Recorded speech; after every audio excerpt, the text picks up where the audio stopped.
ఆ ప్రాంతం అంతా కూడా మునిగిపోవడం జరిగింది. 36 డివిజన్లో పూర్తిగా నీరు రావడం, గ్రామాలు కూడా ముంపుకు గురవడం జరిగింది. దానికోసమని మన ముఖ్యమంత్రి వర్యులు గౌరవనీయులు నారా చంద్రబాబు నాయుడు గారు ఏ రోజు సైక్లోన్ ఎఫెక్ట్ వచ్చిందో ఆ రోజు నుంచి కూడా విజయవాడ పట్టణంలో ప్రతి వార్డు కూడా మరి తిరిగి అక్కడ పరిస్థితులన్నీ కలుపుకొని అన్ని కూడా కంట్రోల్ చేసడానికి ముందుకెళ్ళడం జరిగిందన్న విషయాన్ని కూడా మీ అందరికీ తెలియజేస్తూ ప్రతి ఒక్కరు కూడా వారికి తోచిన సహాయాన్ని మేమున్నాము అని చేయూతనిస్తూ ముఖ్యమంత్రి గారు ముందుకు నడిపిస్తున్నారన్న విషయాన్ని కూడా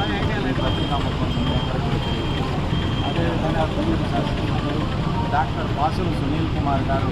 ఈ రోజు వరకు కూడా గూడూరు నియోజకవర్గంలోని అన్ని మండలాలు ప్రజలు అన్ని అసోసియేషన్ అందరు కలిసి కూడా మేమున్నాము, మా చేయూతనిస్తున్నాము, మీరు సహాయం ముఖ్యమంత్రి గారికి అందజేయాలని అందరూ తెలియజేసినట్టుగా ఆ యొక్క అందరూ ఈరోజు మన యొక్క శాసనసభ్యులు పాసులు సునీల్ కుమార్ గారు ముఖ్యమంత్రి గారు చాలా అదేవిధంగా అక్కడ ప్రజలకు దుప్పట్లు అవసరం ఉంటే దుప్పట్లు కూడా ఇస్తే బాగుంటుంది ఆయన ఆలోచించి ఈరోజు 2000 దుప్పట్లు 5 లక్షల రూపాయలు పెట్టి కొనుగోలు చేసి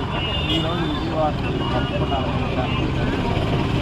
ప్రతి ఒక్కరు కూడా ఈ విపత్తు నుంచి